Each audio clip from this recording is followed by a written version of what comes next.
이 세상에는 크게 두 종류의 사람이 살아가는 것 같습니다. 첫째는 내가 살아가는 것 자체를 감사하고 은혜로 어떻게 하면 내가 이 은혜를 갚을 수 있을까, 이런 빚진 자와 감격으로 살아가는 사람이 있습니다. 아마 여러분은 이런 이야기 들어보셨을 겁니다. 어떤 초등학교 다니는 아이가 글씨도 배우고 그 다음에 컴퓨터도 칠 줄 알아요. 그래서 제가 열심히 글씨를 쳐가지고 엄마한테, 아버지한테 저녁에 와가지고 내놓은 거예요. 청구서를요. 엄마, 아빠, 내가 이거 했으니까는 이거 돈 줘요. 뭐냐? 엄마, 아빠 내가 구두 닦아줬으니까는 1,000원.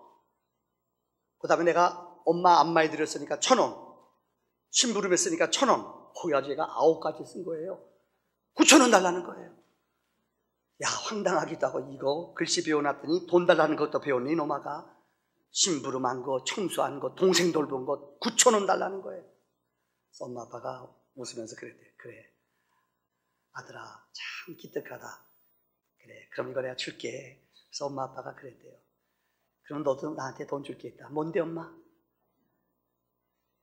내가 너 10개월 동안 뱃속에다 임신했는데 이거 인큐베터가 한 거, 이거 공짜다. 웃어요. 그 다음에 너 아침마다 밥 해주는 거, 이거 공짜다. 엄마가 쭉 열거라는데 한 19가지 열거를 쭉 했대요. 할 게 얼마나 많아요, 여러분들. 간식 공짜다. 병원 가는 거 공짜다.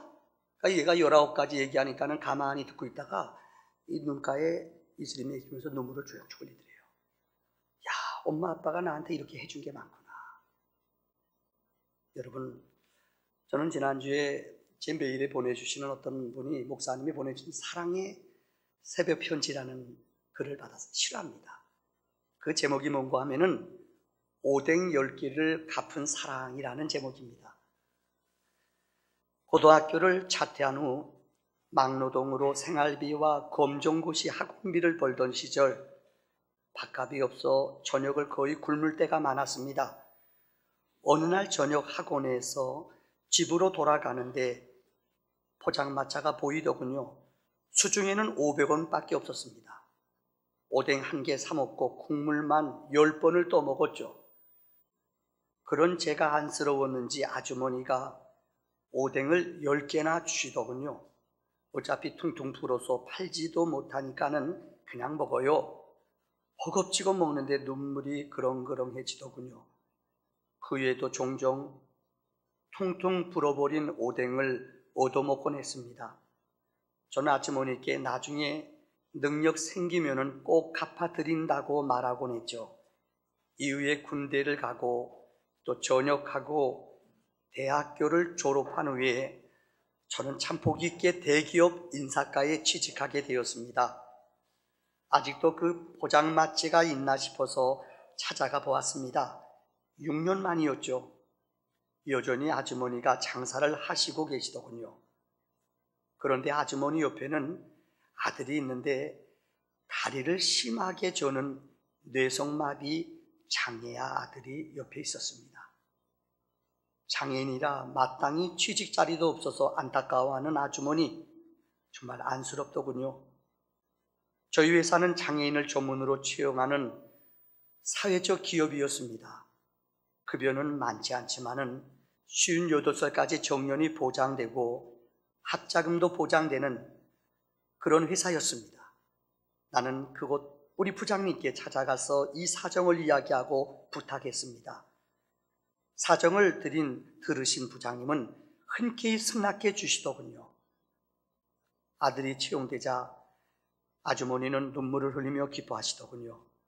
내가 이 은혜를 어떻게 갚죠? 저는 대답했습니다. 제가 먼저 빚졌잖아요. 그걸 갚았을 뿐인걸요. 나에게는 어렵지 않은 일이 그에게는 절실한 일이고 나에게는 꼭 필요한 것이 그는 필요하지 않을 수도 있었습니다. 이게 그 내용입니다. 여러분, 은혜를 갚는 아름다운 삶, 인생을 이렇게 살아가는 사람이 있습니다. 두 번째 무리가 있습니다. 이 사람은 자기 잘난 맛에 살아요. 내 능력으로, 내 실력으로, 내 힘으로 여기까지 왔다고 생각해요. 오늘 성경에 기록된, 봉독해드린 말씀에 기록된 사람이 바로 아비멜렉이 그런 사람입니다. 우리가 아비멜렉 사사기를 계속 지금 강의하고 있습니다. 그동안 몇 주 쉬었기 때문에 다시 한번 그 말씀을 정리합니다. 기드온이 하나님의 능력의 사사였습니다. 그런데 그는 마지막 노년에 죄를 범했어요. 너무나 아내를 많이 얻어가 70명이나 되는 이 자식을 낳았어요. 여기에 만족한 게 아니라 또 그는 서자, 다시 말하면은 첩을 이방 여자를 취해서 세겜에 있는 이방 여자를 취해서 아들을 낳는데 이 서자가 이름이 아비멜렉이에요. 근데 이런 욕심이 많아요. 아버지가 돌아가신 후에 아버지 형제들 70명을 자기 세겜 땅에 있는 이방 땅에 있는 사람들을 충동질을 해요. 그래서 그들에게 돈을 모아요. 그래서 우리 막 깡패를 동원해요. 그래서 그 형제 아버지의 아들들 70명을 모두 다 모아다 놓고 그들을 다 죽여버렸어요. 한 명이 요담이라는 아들이 도망가 버렸어요. 이 아들이 오늘 본문에 보면 이 내용이 아들이 그 세겜 땅에 올라가서 그리신산에 올라가서 그 세겜 땅 그 못된 짓을 돈을 대주고 뒷돈을 대주고 악한 일을 하는 세겜 땅 사람들을 향하여 이방 사람들한테 외치는 비유가 오늘 본문의 내용이에요. 네 나무가 있었는데 나무들이 너희들이 우리의 왕이 되라 그랬어요. 첫 번째 나무는 감람나무입니다. 감람류는 올리브 나무라고 그랬잖아요. 성수에 쓰는 기름을 대는 게 이 감람류예요. 그 당시에 미용을 할 때 사람들 얼굴에 화장 바르는 게 올리브유가 그 당시에는 미용하는 데 최고로 쓰이는 거예요. 야, 감람류야, 감람나무야, 네가 우리의 왕이 되라. 근데 감람류는 안 해요. 나는 하나님과 백성을 기쁘게 하는 일을 해야지 이런 일 안 하겠습니다. 그건 안 한다고 그래요.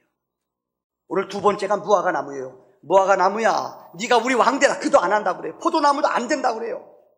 맨 마지막 나무는 한 나무가 있었어요. 그 나무 이름이 뭐냐? 가시나무예요. 가시나무는 쓸모없는 나무예요. 찔르는 나무예요. 네가 왕이 되라. 근데 그가 뭐라는 줄 알아요? 딱 나서더니 너희들 나 기름 부어 왕 삼을 거야? 그러면 좋다. 내가 왕이 될 테니까 너희들 내 그늘에 안거하면 너희 죽인다. 이 코 붙어서요. 주제 파악이 안 되는 거예요. 내가 너희들 왕 될 테니까 너희들 내 그늘에 와. 그럼 너희들 나 섬겨야 돼. 미리부터 섬김받을 생각만 하는 거예요. 이 비유를 얘기하는 거예요. 여러분, 인생을 살아가면서 정말 그릇이 안 된 사람이 그 나라의 지도자가 되면 백성들이 너무너무 큰 고통을 당합니다. 오늘 저는 두 번째 나무인 무화과 나무, 너는 우리 왕이 되라 그랬더니 그는 안 된다고 그래요. 왜 안 된다고 그러는 줄 알아요? 그는 할 일이 있어요. 첫째, 무화과 나무는 그 잎사귀가 열매보다 그 잎사귀가 큽니다. 그래서 그늘에 사람들을 쉬게 해요. 이스라엘 나라를 가보면 이스라엘 나라는 낮이 한 40도 이상 올라가요. 너무너무 더운 날씨예요. 아프리카 여러분 여행을 해보면 느낀다면 아프리카 땅에 가면요 너무너무 더운데요. 그 더운 날씨에 낮에 비가 와요. 하나님의 섭리예요. 또 여러분 그렇게 더운 날씨에 이 야자스나 이런 그늘 밑에 들어가면 습기가 없기 때문에 시원해요. 그 사람들이 살아가는 거예요. 이스라엘 나라는 특별히 무화과 나무 잎이 큰데요. 그 무화과 나무 밑에 내려가면은 시원해요. 사람들이 쉬어요. 자기는 더워지지만은 사람들이 그 그늘 밑에 와서 쉬게 하는 게 무화과 잎이에요. 나는 덥지만 나는 희생하지만 다른 사람에게 쉼을 줘요. 그래서 성경에 보면은 무화과 나무 아래는 지도하는 처소예요. 사람들이 만나 쉼을 얻는 곳이에요. 사람들이 모아 대화하는 장소가 이곳이에요. 교회는 영적으로 말하자면 무화과 나무 아래입니다. 우리 육신과 영혼이 와서 쉬는 것이 바로 교회입니다. 요한복음 1장 48절에 보면은 여러분 예수님의 제자 가운데 빌립이라는 제자가 주님을 체험해요. 그 자기 친한 친구인 나다니엘이라는 친구를 데리고 주님 앞에 데려와요. 근데 나다니엘이 따라가면서 불평하는 거야. 야, 나사렛 동네에 무슨 선한 사람이 있느냐? 나사렛 이까지 촌에서 무슨 선한 사람이 있느냐? 불평하고 원망하고 따라가요. 예수님이 나다니엘이 빌립과 함께 오는 걸 보았어요. 보자마자 뭐라고 말했는 줄 알아요? 저기 오는 저 사람은 나다니엘은 그 마음에 감사함이 없도다. 깜짝 놀라요. 자기를 알아보니까는요. 그가 가까이 왔을 때 주님이 나다니엘한테 이렇게 말합니다. 너는 무화과 나무에 있기 전부터 내가 너를 알았다. 무화과 나무 아래에 있었던 게 뭐예요?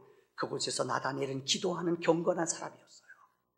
내가 그곳에 머물기 전부터 나는 너를 알았다고 말씀해요. 나다니엘이 놀라요. 주님의 제자가 돼요. 이 사람이 성경에 기록된 바돌레모라는 제자가 바돌로메라는 제자가 나다니엘이에요.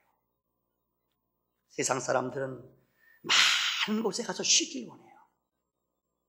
그런데 세상에 어떤 곳도 여러분 우리를 쉴 곳 같지만, 우리를 쉬게 하는 것 같지만 거기에는 우리의 영혼을 쉬게 하는 데가 없습니다. 얼마 전에 세상을 떠난 김태촌이란 사람은 아시죠, 여러분들? 아시죠? 범서방파 짱입니다. 우리나라 주목계의 왕이에요, 왕.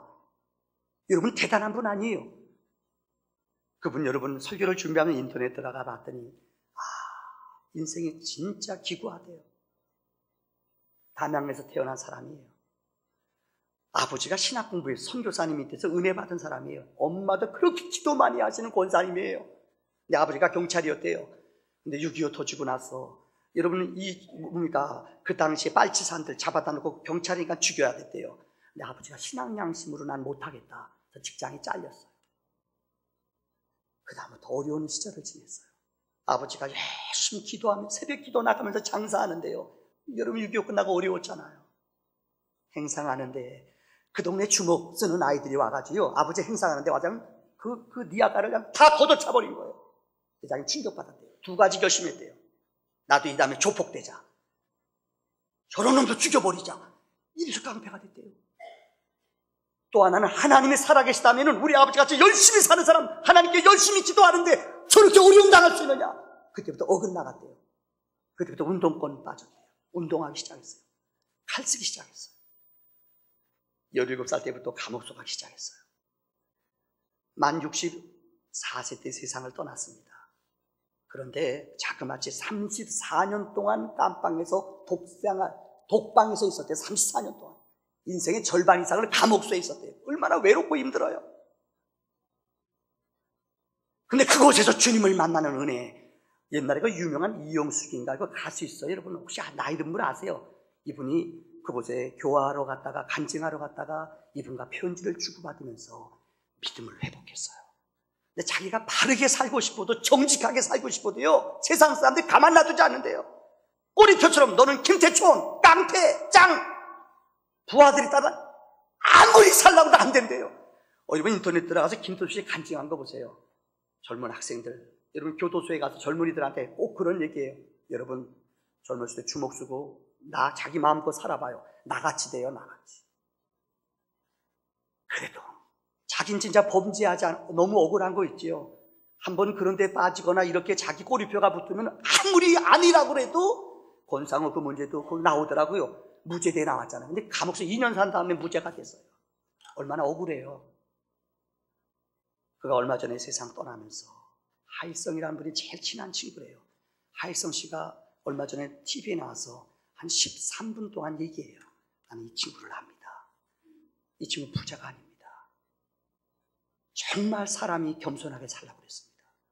세상이 안 인정해줘도 세상 떠날 때 자기 전 재산을 젊은이를 교도하는데 다 아내와 함께 믿음의 아내와 함께 다 드리고 간대요. 이거 쉽지 않습니다. 세상에 주먹 쓰는 사람 평안이 없다는 거예요. 여러분 조성민이라고 있어요. 신일고등학교 나오고 고려대학 나오고 1m 90몇이에요.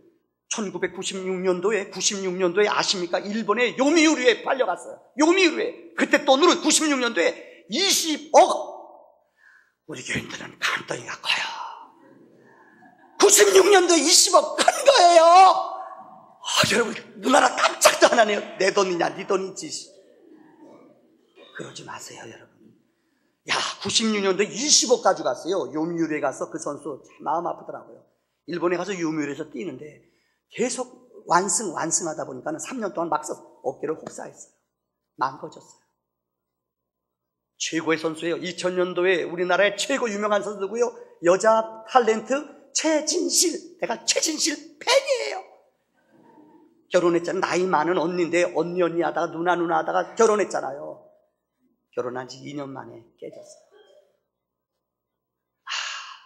최진실이가 그랬대요. 제발 이혼하지 마자 애들 때문에. 근데 이혼했어요. 그 아픔 아세요? 환희 그 준인가요? 두 아이가 나와서 얼마 전에 혹시 여러분들 남자의 자격이란 프로그램에 나와서 그 나와서 여러분들 금단지 시각 한 거 있어요. 안 보신 분은 그냥 끄떡이면 돼요. 왔는데 그 아이가 오디션 하는데 와서 뭘 했는 줄 아세요? 난 가슴이 찡하대요. 두 아이가 와서 노래를 부르는데 오디션 하는데 노래는 썩 부르지 못해요. 잘 부르지 못해요. 왜 나왔냐고 그러니까 엄마가 늘 자기에게 자장가를 불러줬는데 엄마가 돌아가셨대요. 엄마가 너무 부르는 노래가 부르고 싶어서 왔대요. 그래서 그 애들이 노래 엄마가 성그늘에 굴 따러 가면 아기는 혼자 남아. 이 얘기 여러분 혹시 보셨어요? 엄마 아빠가 얼마나 걔들을 사랑했는지 몰라요. 그런데 그렇게 잘 나갔던, 그렇게 유명했던 선수도 돈이 없었겠어요? 여러분 최진실이 돈이 없었겠어요? 명예가 없었겠어요? 인기가 없었겠어요? 그런데 여러분 그것이 그 인생의 쉼터가, 그것이 그들에게 무화과 나무가 아니라는 거예요. 요즘 지난주에 여러분들 인터넷에 가보면 알 거예요. 프로포폴이라는 게 있어요. 우유 주사라는 거. 괜히 설명하면 또 가고 싶어 하시는 분이 있을까 봐요. 그죠? 그거 흥분제예요. 마약이에요. 인기 있는 사람들, 제가 아는 유명한 연예인이 있는데요, 이분이 그럽니다. 자기가 TV 프로그램 나가서 1등 했대요. 상 받았대요. 근데 여러분 아세요? 그 세계라는 게 그렇지 않대요. 한번 대박 터지고 유명해졌다, 그 다음에 쓰는 게 아니래요. PD한테 잘못 뱉거나 사랑관계 잘못 맺으면은 몇 년 동안 유명해도 한꺼번에 절제에 떨어져요. 우리 교회 집사님 가운데 우리 권사님 자녀가 텔레비 다니는 뒤에 여러분 아세요? 내가 사인 받아달라고 그럴 거예요. 그게 보통 어려운 게 아니에요. 유지한다는 게, 인기 유지한다는 게 이게 어려운 게, 그러니까 불안하잖아요. 떨리잖아요. 그러니까 그 사람들이 이 프로포폴 맞는 거예요. 불안하니까요. 그러나 세상에 어느 힘쓰는 사람도, 어떤 유명한 사람도, 돈을 가진 사람도 그것이 영원한 우리의, 여러분 무화과 나무의 가지, 무화과 나무 잎이 아니라는 거예요. 어느 것도 쉼이 없어요. 오직 주님의 능력과 처소만이 우리의 쉼인 줄을 믿습니다. 두 번째, 무화과 나무는 상처를 치료해 주는 역할을 합니다. 열왕기하 20장에 보면 히스기야 왕이 죽을 병이 걸렸다고 그랬어요. 그래서 이사야 선지자가 와서 그에게 하나님 말씀을 선포해요. 그랬더니 그가 기억하십니까? 무화과 나무를 짓이겨서 이 자기 아픈 종지에다가, 아픈 데다가 상처를 바르고 기도했어요. 하나님이 치유하셨어요. 그 당시에는 민간요법이 그렇게 많지 않았습니다. 그래서 무화과 나무의 열매는 우리 상처를 치료해 주는 역할을 해요. 헨리 나우엔이라는 사람이 쓴 책 가운데 상처 입은 치료자라는 책이 있습니다. 정말 아주 중요한 기독교 서적 가운데 유명한 책입니다. 이 책에 보면은 현대인들이 고독해하고 상처를 받는 이유는 세 가지라고 이야기합니다. 그 중에 첫째는 이기적인 삶이에요. 자기 중심적으로 살아가는 삶이에요. 어쩌면 그렇게 자기를 위해서는 애쓰고 수고하고 땀을 흘리지만은 남의 것들은 돌보지 않고 남이 어떻게 됐던 것 신경 쓰지 않는 게 현대인들의 특징이 돼요. 자기 중심적, 에고 중심적 살아가는 사람. 이것 때문에 우리는 고독하고 외롭다는 거예요. 두 번째는 그는 책에서 아버지의 상실을 얘기하고 있어요. 인생을 살아가면서 가정에 아버지가 있다는 것은 얼마나 행복하고 복 있는 건 줄 아세요? 근데 요즘 젊은 세대는 현대인들을 아버지를 무시해버려요. 아버지 뭐라고 그러면 그냥 우습게 여겨버려요. 아유 구시대, 아유 또 아니고 또 얘기하는 거냐, 그냥 무조건 접어놓고 봐요. 이게 비극이라는 거예요. 어느 암기 조사를 봤더니 사람들이 영향받는 사람, 학생들이 누구한테 더 영향을 받느냐, 좀 외람된 얘기 같은데 부모님한테 영향 안 받아 애들이요. 별로 없어요. 친구들한테 영향을, 또래 친구들한테 영향을 더 받는데요. 그래서 친구들이 무슨 옷 입으면 똑같이 그 옷 입어요. 친구들이 어떤 신발, 나이스 신발, 나이키의 짝퉁이 나이스입니다. 그거 신으면 애들 그거 안 신으면 학교 안 가요. 이게 애들이 또래 동기 애들의 법칙이에요. 애들이 어디 여행 가면 따라가려고. 이게 애들이 깨인식이에요. 무서워요. 그 아이들의 생각, 그들이 보는 책, 그들의 얘기, 그들의 언어 속에서 더 많은 걸 학습한대요. 이게 현대인들의 비극이에요. 어른을 어른답게, 부모를 부모답게 귀를 막아놔요. 말을 듣지 않아요. 아버지를 상실한 시대, 부모를 상실한 시대가 오늘 우리의 시대예요. 세 번째, 나우엔은 그 책에서 김박성이래요. 무조건 경쟁에서 우수한 자만 살아남아요. 남을 짓밟고 내가 1등 해야지만 직성이 풀리는 사회. 어떤 코미디 프로그램 1등만 알아주는 이 세상, 그런 거 있잖아요. 그죠? 그 얘기를 할 수 없잖아요. 오직 하면 그게 사회적인 통념이에요.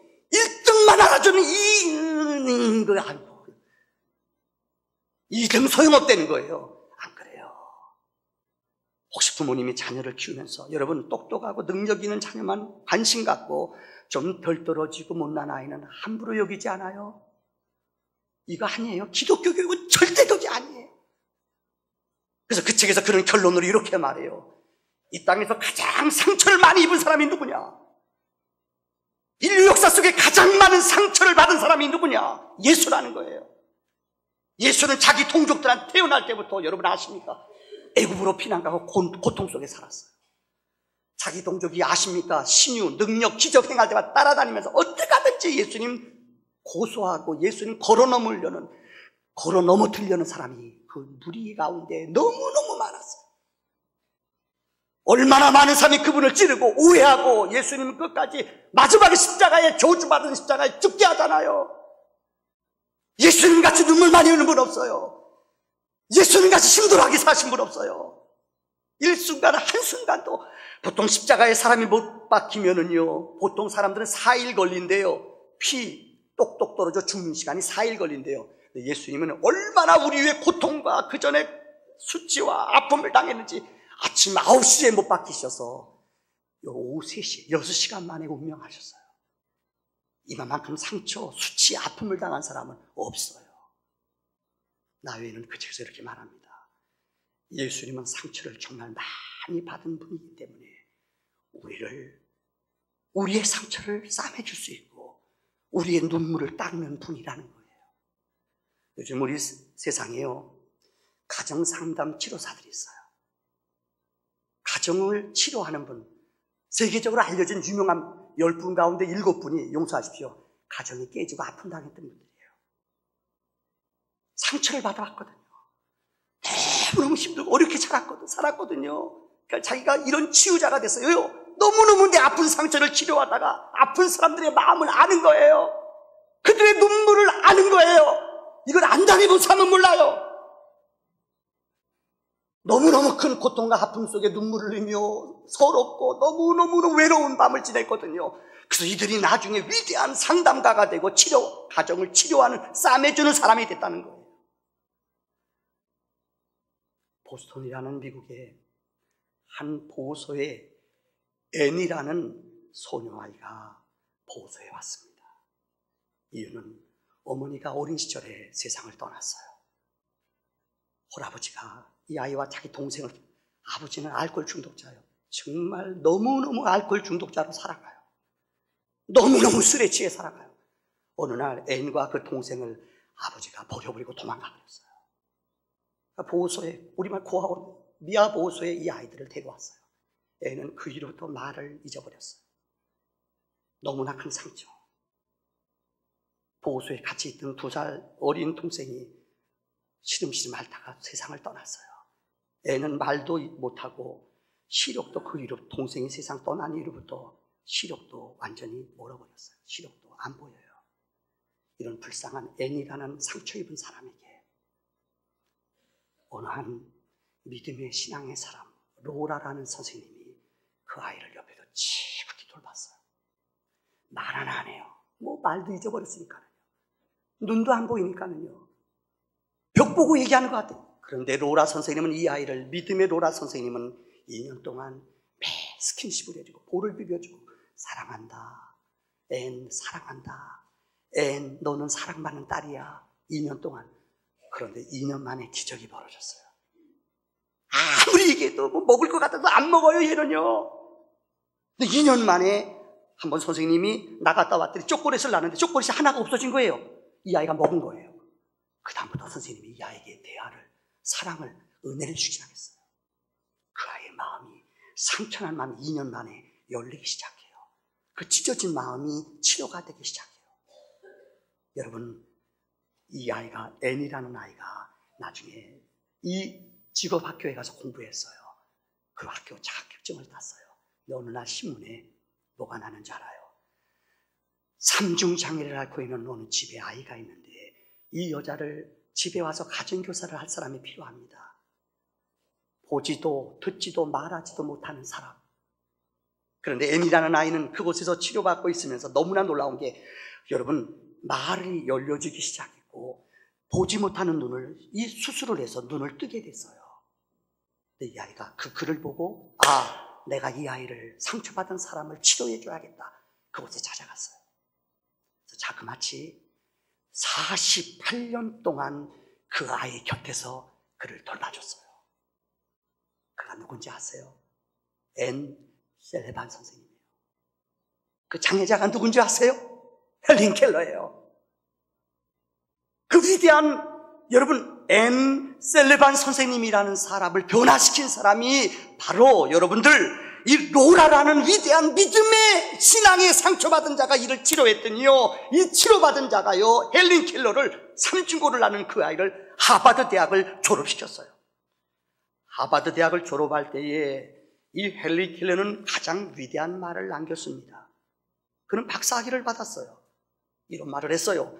내 인생에 셀레반 선생님이 없었다면 나는 오늘 이곳에 존재할 수 없습니다. 졸업시켰어요. 하나님이 나에게 눈을 뜨게 하신다면 나는 제일 먼저 우리 셀레반 선생님 얼굴을 보고 싶습니다. 여러분, 치유받은 자만이, 치유의 은혜를 맛본 자만이 남을 치료하는 줄을 믿습니다. 마지막 결론입니다. 여러분, 이 무화과 나무는요, 번식을 참 잘합니다. 여러분, 무화과 나무 이거 열려진 거 보셨어요? 아마 여러분 다 무화과 나무 아실 거예요. 거기 보면은 씨앗들이 많아요. 이것들이 뿌려지면요, 엄청난 열매를 맺어요. 이스라엘 지역에 특별히 씨를 많이, 열매를 많이 맺는 것 가운데 하나가 여러분 겨자씨라는 게 있어요. 겨자씨는 아주 조그매요. 이게 뿌려지면 아십니까? 자라나서 3m, 4m 엄청난 여러분 나무 열매를 맺어요. 이게 바로 겨자씨예요. 또 하나는 무화과 나무예요. 무화과는 연약해 보이지만 그 씨앗이 떨어지면은 이것이 자라나서 얼마나 많은 사람들에게 영향을, 좋은 열매를 주고 좋은 상급을 주는지 몰라요. 오늘 주님께서 무화과 나무를 축복하셨어요. 무화과 나무의 은혜를 이스라엘 백성들이 제일 좋아하는, 이스라엘의 국가는 누가? 무화과 나무라고 그래요. 그래서 성경에는 무화과 나무 비유가 나오잖아요. 무화과 나무는 적은 씨 같지만은 이것이 죽어지면은 이것으로 말미암아 거룩한 능력이, 회복이, 생명이 나타났다는 겁니다. 오늘 저는 여러분에게 한 역사적인 이야기를 이야기하고 설교를 마치려고 합니다. 지금부터 정확히 450년 전에 영국에서 있었던 일입니다. 영국이란 나라가 세계에서 가장 민주주의 꽃을 잘 피우는 나라 아닙니까? 근데 그 역사 속에 이런 비랄과 같은 이런 희생의 씨앗이 있었다는 겁니다. 그 당시에 왕당파라는, 영국 역사를 보면 찰스 1세라는 왕이 있었습니다. 이 사람 왕당파의 주도자예요. 이 영국의 왕 가운데 가장 권력이 있고 힘이 있는 왕이에요. 근데 포악해요. 아주 욕심이 많아요. 이 욕심 많은 왕이 있으니까 부하들도 욕심이 많아요. 그래서 백성들을 그냥 너무너무 백성들 눈물 피 뺏어가면서 세금을 걷어들여요. 백성들이 신음을 해요. 그래서 반란을 일으킨 사람 가운데 하나가 의회파라는 곳, 여러분 올리버 크로멜이라는 사람이 왕당파와 이 의회파가 싸움이 벌어졌어요. 우리가 역사적으로 크로멜이라는 사람 알잖아요. 크로멜이 의회 혁명 정치를, 시민의 힘을 가지고 승리했어요. 그래서 왕당파 사람들을 모두 다, 지도자들을 다 죽여버렸어요. 그때 있었던 일입니다. 올리버 크로멜이 그 당시에 이 왕의 경호 책임자였던 사람이 있었어요. 윌리엄이라는 사람이에요. 이 사람을 다 측근들이니까 다 죽이는 거예요. 그런데 그 나라에는, 그 당시에 영국에는 여러분 아침 저녁으로 교회에서 종을 쳤어요. 시간 알리는 거 1400년 되니까요. 아침 저녁으로 종을 땡땡 울리는데 이 저녁에 종 치는 시간에 그 지도자를, 이 사람들 반역자들을 죽이기로 했어요. 근데 그 딸이 벳이라는 아이가 있었습니다. 그 경우는 윌리엄의 딸이 벳이라는 딸이에요. 벳이라는 딸아이가요, 종직에게 찾아가요. 예배당에서 종을 치는 종직이 할아버지한테 찾아가요. 할아버지, 제발 오늘 저녁 종 치지 말아주세요. 왜? 종치면 우리 아버지 돌아가셔요. 우리 아버지는 경호한 것밖에 없는데 안 돼요. 제발 오늘 저녁 종치지 말아요. 근데 할아버지가 자기 임의대로 종 못 칠 수 없거든요. 자기 죽거든요. 그 베시라는 여자애한테 그랬답니다. 야, 종 안 치면 나 죽는다. 그래도 오늘 하루만 치지 마세요. 근데 어떻게 안 칠 수 있어요? 그런데 그날 저녁이 됐습니다. 사형을 집행하려고 합니다. 크로멜이 그 사형장에 나왔습니다. 종이 울려야 되는 종소리가 안 울리는 거예요. 이상하다. 어떻게 된 것이냐? 부하들이 가봤더니 부하들이랑 파랗게 질려가 놀라가지고 뛰어온 거예요. 장군님 큰일 났습니다. 왜 그러느냐? 가보세요. 크로멜이 가봤어요. 깜짝 놀랐어요. 왜 그 종 치는 아저씨는 열심히 종을 치고 있어요. 그냥 열심히 이 종끈을 잡아당기는데 종소리가 안 나요. 왜 그런 줄 알아요? 그 종 위에 쇳덩어리 위에 배시라는 아이가 그곳에 매달려 있어요. 쇳덩어리가 탁탁 자기 머리를 때리는 거예요. 피가 낭자해. 그래도 주먹을 놓지 않아요. 그 아이가 핏물이 뚝뚝 떨어지는데 이 아이가 그 쇳덩어리가 땅땅 그 어린아이를 때리는데도 그 아이는 그걸 놓지 않아요. 죽었어요. 크로멜이 거기서 역사적인 얘기입니다. 충격을 받았어요. 보복하는 게 아니구나. 이렇게 사람의 생명을 함부로 취하는 게 아니구나. 그래서 그때 의회파 지도자였던 크로멜이요, 백성들의 죄를 사형언도 내린 사람 다 죽여보고 시켰대요. 베시의 아버지가 살아났대요. 복음은 다음과 같습니다. 예수 한 사람이 십자가에 죽으심으로 온 인류를 죄에서, 저주에서, 사탄의 결박에서 예수의 죽음이 우리를 구원한 줄 믿습니다. 무화과의 거룩한 기적이 우리 영혼 속에 넘쳐나기를 주의 이름으로 축원합니다. 기도합시다.